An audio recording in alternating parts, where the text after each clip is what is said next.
সুন্নিয়তের গৌরব মাওলানা মুফতি গিয়াসউদ্দিন আত-তাহিরি সাহেবের নামে মামলা করছে। মানে 6 সেপ্টেম্বর উনি ছিলেন ঢাকায়, ব্রাহ্মণবাড়িয়া থেকে ওনার নামে একটা বিরুদ্ধে মিথ্যা মামলা করা হয়েছে। মাহফিল আমার হয়েছিল তাহিরি সাহেবের সাথে।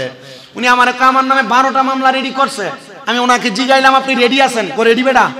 বাংলা ইসলামী ছাত্র সেনা কুমিল্লা ইসলামী আলিয়া শাখার আমার সভাপতি বানাইছে। আমি যদি আমার পোলা ফান লয়ে যদি মাঠে নামি, আমি কুমিল্লা বিশ্ব রোড ব্লক করা আমার জন্য ব্যাপার হবে না।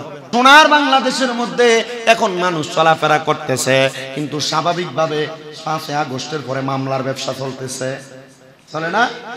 আপনারা হয়তো খবরও পাইছেন, সোশ্যাল মিডিয়াতে দেখছেন। সুন্নিয়তের গৌরব মাওলানা মুফতি গিয়াসউদ্দিন আত-তাহিরি সাহেবের নামে মামলা করছে। যেদিন 6 তারিখ মানে 6 সেপ্টেম্বর উনি ছিলেন ঢাকায়, আর ব্রাহ্মণবাড়িয়া থেকে ওনার নামে একটা বিরুদ্ধে মিথ্যা মামলা করা হয়েছে। মনে রাখতে হবে, দুনিয়া জমিনের মধ্যে আমরা যারা মুসলমান আমরা সব সহ্য করতে পারি। এই মামলার কথা আমি আজকে জানি না, মামলার কথা জানি আমি গত মাসের 31 তারিখে যে মাহফিল আমার হয়েছিল তাহিরি সাহেবের সাথে। উনি আমার নামে 12টা মামলা রেডি করছে। আমি ওনাকে জিগাইলাম, আপনি রেডি আছেন? ও রেডি বেটা। মানে মামলা দিবে রেডি।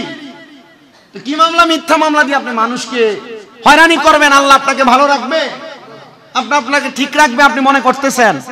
আমরা সুন্নি জনতা যারা, আপনারা হয়তো জানেন, বাংলা ইসলামী ছাত্র সেনা কুমিল্লা ইসলামী আলিয়া শাখার আমার সভাপতি বানাইছে।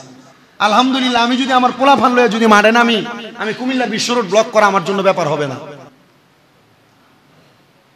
আমরা আহলে সুন্নাত ওয়াল জামাতের যত নেতৃবৃন্দ আছে, আমরা এতটুকু সতর্ক বার্তা বাংলাদেশের প্রশাসন সহ যারা বাতিল ফেরকা মিথ্যা মামলা নিয়ে টাকার খেলামেলা করতেছে, এরা সাবধান হতে হবে।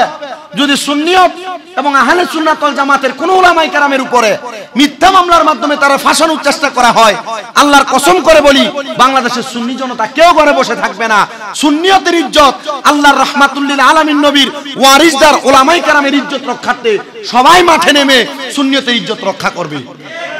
ঠিক আছে তো ইনশাআল্লাহ? আল্লাহ তাআলা সকল উলামায়ে কেরাম যারা কোরআন সুন্নাহর কথা বলে, কোরআনের কথা বলে, হাদিসের কথা বলে, তাদেরকে দুনিয়ার বিপদ থেকে উদ্ধার করে কোরআনের দাওয়াতের, কোরআনের ময়দানে কথা বলার তৌফিক দান করুন, পড়েন আমিন।